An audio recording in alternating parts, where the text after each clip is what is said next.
आकाशवाणी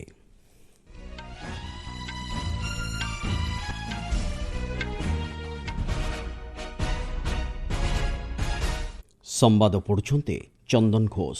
मुख्य संवाद एक संतुलित तथा आपस लाभजनित भारत अमेरिका द्विपक्षीय वाणिज्य चुक्तिनामा संपन्न करने दिगरे उभय देश प्रतिबद्ध कहिले वाणिज्य और शिल्प मंत्री।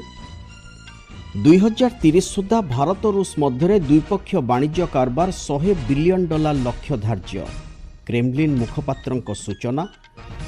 जातीय राजपथरू जबरदखल एवं बेआईन पार्किंग उच्छेद लगी कार्यानुष्ठान त्वरान्वित करने नहीं भारतीय जातीय राजपथ प्राधिकरणर निष्पत्ति।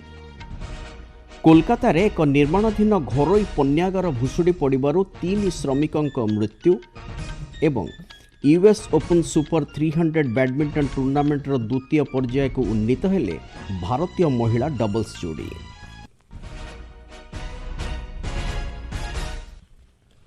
युक्तराष्ट्र वाणिज्य प्रतिनिधि आंबासाडर जेमिसन ग्रीर नेतृत्व में अमेरिकार एक सरकारी प्रतिनिधि दल गत 3 दिन धरी नुआदिल्ली गस्त करथिले। वाणिज्य शिल्प मंत्री पीयूष गोयल कहिसंती एक संतुलित तथा आपस लाभजनक भारत अमेरिका द्विपक्षीय वाणिज्य चुक्तिनामा संपन्न करिबा एवं गत फेब्रुआरी 7 तारिख में जारी करा जायथिबा दुई देश मिलित विवृत्ति अनुଯାयी एक अंतरीण बुझामणा चूड़ांत करिबा दिगरे जारी रहितिबा प्रचेष्टार एहा एक अंश। ए संपर्क में सामाजिक गणमाध्यम पोस्ट रे सूचना दे श्री गोयल कहिसंती आंबासाडर ग्रीर सहित से भारत अमेरिका वाणिज्य कारबार अग्रगति संपर्क में समीक्षा करने सहित दुई देश मध्य अर्थनैतिक भागीदारी को अधिक सशक्त करने प्रसंग में आलोचना करिसेंती। वाणिज्य शिल्प मंत्रालय कहिछि श्री गोयल सहित आंबासाडर ग्रीर विभिन्न पर्यायर आलोचना करिसेंती। विशेषकर डिजिटल कारबार, निरंतर जोगाण श्रृंखल, रणनैतिक क्षेत्र में सहयोग वृद्धि तथा वाणिज्य कारबार को संप्रसारण करने आदि प्रसंग एही आलोचना स्थान पाइथिला। 2030 सुधा भारत रूस मध्य द्विपक्षीय वाणिज्य कारबार $100 बिलियन अमेरिकीय डॉलर रे पहुंचाइबार लक्ष्य धार्य करा जायछि। क्रेमलिन मुखपात्र डिमिट्री पेस्कोव आज मस्कोठारे 12 पाइमाकोव रीडिंग्स फोरम रे उद्बोधन दे यह कहिसंती। से कहिसंती वर्तमान भारत और रूस मध्य वाणिज्य कारबार $60 बिलियन रही। तेबे दुई देश मध्य वाणिज्य कारबार वृद्धि करने लगी उभय देश आवश्यक पदक्षेप नेउछंती। विभिन्न क्षेत्र में अर्थनैतिक सहयोग को वृद्धि करने लगी उभय देश प्रतिबद्ध बोली श्री पेस्कोव कहिसंती। भारत को विश्वर एक द्रुततम अभिवृद्धि हासिल करुवा अर्थव्यवस्था रूपे अभिहित करने सहित श्री पेस्कोव यार बृहत क्षमता संपर्क में आलोकपात करिसंती। भारत और रूस संपर्क को एक विशेष अधिकार प्राप्त सहभागिता भाव वर्णना करने सहित विभिन्न आंतर्जातिक संस्थागुड़िकरे सहयोग माध्यम अधिक सशक्त हो पारिछि बोली से कहिसंती। प्रधानमंत्री नरेंद्र मोदी संपर्क में निज मंतव्य दे श्री पेस्कोव कहिसंती श्री मोदी नेतृत्व में भारत अर्थनैतिक तथा सामाजिक क्षेत्र में उल्लेखनीय प्रगति हासिल करि पारिछि। एठारे सूचना दिया जाय पारे गत वर्ष डिसेम्बर मासरे रूस राष्ट्रपति व्लादिमीर पुतिन का भारत गस्त समय रे एही वाणिज्य कारबार परिमाण संपर्क में लक्ष्य धार्य करा जायथिला। बहु प्राचीन दुई देशर एही रणनैतिक संपर्क को अधिक सशक्त करने सहित विभिन्न क्षेत्र में सहयोग को वृद्धि करने दिगरे उभय देश निजर प्रतिबद्धता जारी रखिछन्ति। भारतीय जातीय राजपथ प्राधिकरण NHAI देशव्यापी जातीय राजपथरू जबरदखल एवं बेआईन पार्किंग उच्छेद लगी कार्यानुष्ठान को त्वरान्वित करिछि। ए संपर्क में सड़क परिवहन एवं राजपथ मंत्रालय पक्षरु दिया जायथिबा सूचना अनुसार सुप्रीमकोर्ट निर्देश अनुसार एभली पदक्षेप निया जायछि। यह छड़ा एक सुरक्षित व्यवहार अनुकूल तथा सुदृढ़ जातीय राजपथ भित्तिभूमि प्रतिष्ठा करने दिगरे NHAI प्रतिबद्धतार यह अंशस्वरूप बोली मंत्रालय कहिछि। विभिन्न राज्य में 595टी गुरुत्वपूर्ण बेआईन पार्किंग स्थली चिन्हट करा सहित जातीय राजपथ में एभली पार्किंग को उच्छेद करने लगी विभिन्न राज्य सरकार, जिला प्रशासन तथा संपृक्त संस्थागुड़िक सहित समन्वय रक्षा करी NHAI कार्य करुछि।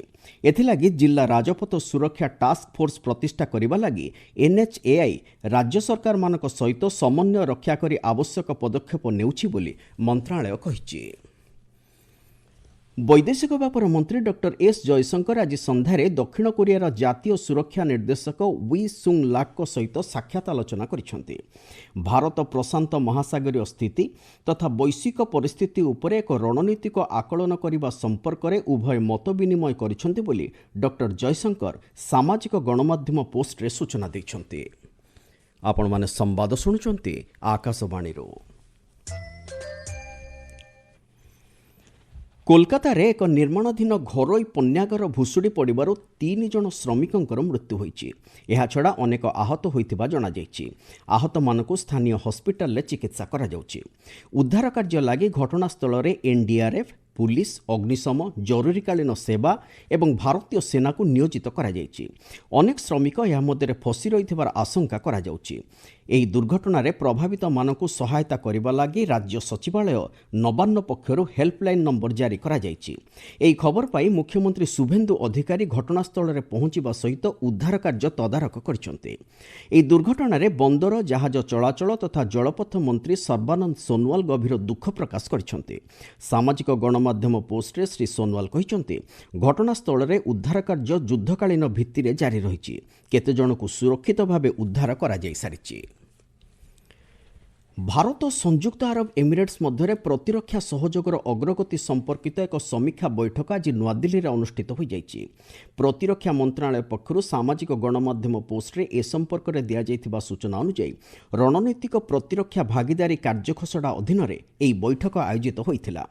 ଭାରତର ଆନ୍ତର୍ଜାତିକ ସହଯୋଗ ବିଭାଗ ଯୁଗ୍ମ ସଚିବ ଅମିତାଭ ପ୍ରସାଦ ଏବଂ ୟୁଏଇର brigadier staff Jamal Ibrahim Mohammed Ibrahim Almarzooqi ଏହି ବୈଠକରେ ସହ ଅଧ୍ୟକ୍ଷତା କରିଥିଲେ। ଦୁଇ ଦେଶ ମଧ୍ୟରେ ପ୍ରତିରକ୍ଷା ଶିଳ୍ପ କ୍ଷେତ୍ରରେ ସହଯୋଗ, ନବସୃଜନକୁ ପ୍ରାଧାନ୍ୟ ଦେବା, ସାମୁଦ୍ରିକ ସୁରକ୍ଷାକୁ ସଶକ୍ତ କରିବା ତଥା ଅତ୍ୟାଧୁନିକ ଜ୍ଞାନକୌଶଳ ପ୍ରୟୋଗ ଆଦି ପ୍ରସଙ୍ଗରେ ବୈଠକରେ ଆଲୋଚନା କରାଯାଇଥିଲା ବୋଲି ପ୍ରତିରକ୍ଷା ମନ୍ତ୍ରଣାଳୟ କହିଛି। ସ୍ୱରାଷ୍ଟ୍ରମନ୍ତ୍ରୀ ଅମିତ ଶାହା ଆସନ୍ତା ଶୁକ୍ରବାର ନୂଆଦିଲ୍ଲୀଠାରେ ନିଶାଦ୍ରବ୍ୟ ସମନ୍ୱୟ କେନ୍ଦ୍ରର 10ମ ସର୍ବୋଚ୍ଚ ସ୍ତରୀୟ ବୈଠକରେ ଅଧ୍ୟକ୍ଷତା କରିବେ। ଏ ସମ୍ପର୍କରେ ସୂଚନା ଦେଇ ସ୍ୱରାଷ୍ଟ୍ର ମନ୍ତ୍ରଣାଳୟ କହିଛି, ଦେଶବ୍ୟାପୀ ନିଶାଦ୍ରବ୍ୟ ଚାଲାଣ ତଥା ବେଆଇନ କାରବାର ବିରୁଦ୍ଧରେ ଲଢ଼େଇକୁ ଅଧିକ ସଶକ୍ତ କରିବା ସହିତ ଏ ଦିଗରେ ନିଆଯାଉଥିବା ପଦକ୍ଷେପଗୁଡ଼ିକର ସମୀକ୍ଷା କରିବା ଲାଗି ଏହି ବୈଠକ ଆୟୋଜିତ ହୋଇଛି। ନିଶାଦ୍ରବ୍ୟ ନିୟନ୍ତ୍ରଣ ବ୍ୟୁରୋ ପକ୍ଷରୁ ଆୟୋଜିତ ଏହି ବୈଠକରେ ବିଭିନ୍ନ କେନ୍ଦ୍ରୀୟ ମନ୍ତ୍ରଣାଳୟ, ରାଜ୍ୟ ସରକାର ଏବଂ ନିଶା ଆଇନ ପ୍ରବର୍ତ୍ତନ ସଂସ୍ଥା ଗୁଡ଼ିକ ଏକତ୍ରିତ ହୋଇ ଏହି ପ୍ରସଙ୍ଗରେ ଆଲୋଚନା କରିବେ।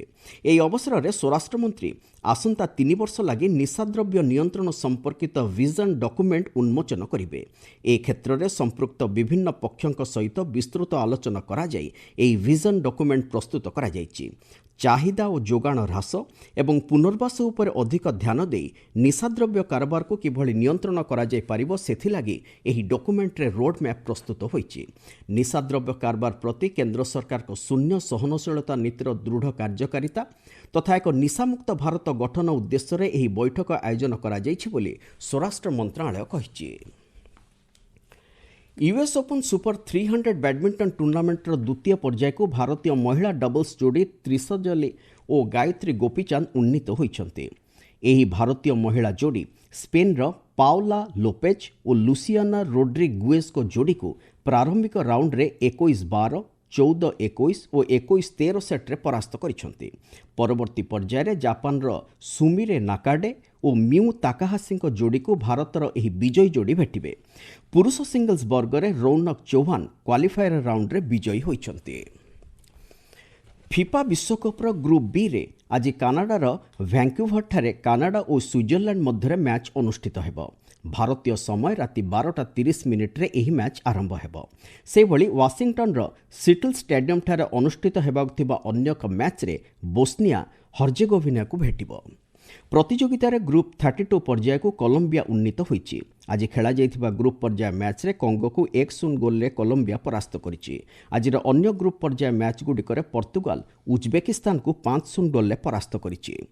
ଇଂଲଣ୍ଡ ଏବଂ ଘାନା ମଧ୍ୟରେ ଅନୁଷ୍ଠିତ ମ୍ୟାଚ୍ ଅମୀମାଂସିତ ଭାବେ ଶେଷ ହୋଇଥିବା ବେଳେ କ୍ରୋଏସିଆ ପାନାମାକୁ 1-0 ଗୋଲ୍ରେ ପରାସ୍ତ କରିଛି। ମୁଖ୍ୟ ସମ୍ବାଦଗୁଡ଼ିକ ପୁଣି ଥରେ। ଏକ ସନ୍ତୁଳିତ ତଥା ଆପୋଷ ଲାଭଜନିତ ଭାରତ ଆମେରିକା ଦ୍ୱିପକ୍ଷୀୟ ବାଣିଜ୍ୟ ଚୁକ୍ତିନାମା ସମ୍ପନ୍ନ କରିବା ଦିଗରେ ଉଭୟ ଦେଶ ପ୍ରତିବଦ୍ଧ, କହିଲେ ବାଣିଜ୍ୟ ଓ ଶିଳ୍ପ ମନ୍ତ୍ରୀ। 2030 ସୁଦ୍ଧା ଭାରତ ରୁଷ ମଧ୍ୟରେ ଦ୍ୱିପକ୍ଷୀୟ ବାଣିଜ୍ୟ କାରବାର $100 ବିଲିୟନ ଲକ୍ଷ୍ୟ ଧାର୍ଯ୍ୟ କ୍ରେମଲିନ୍ ମୁଖପାତ୍ରଙ୍କ ସୂଚନା। ଜାତୀୟ ରାଜପଥରୁ ଜବରଦଖଲ ଏବଂ ବେଆଇନ ପାର୍କିଂ ଉଚ୍ଛେଦ ଲାଗି କାର୍ଯ୍ୟାନୁଷ୍ଠାନ ତ୍ୱରାନ୍ୱିତ କରିବା ନେଇ ଭାରତୀୟ ଜାତୀୟ ରାଜପଥ ପ୍ରାଧିକରଣର ନିଷ୍ପତ୍ତି ଏବଂ ୟୁଏସ୍ ଓପନ୍ ସୁପର 300 ବ୍ୟାଡମିଣ୍ଟନ ଟୁର୍ଣ୍ଣାମେଣ୍ଟର ଦ୍ୱିତୀୟ ପର୍ଯ୍ୟାୟକୁ ଉନ୍ନୀତ ହେଲେ ଭାରତୀୟ ମହିଳା ଡବଲ୍ସ ଯୋଡ଼ି। ସମ୍ବାଦ ଶେଷ ହେଲା।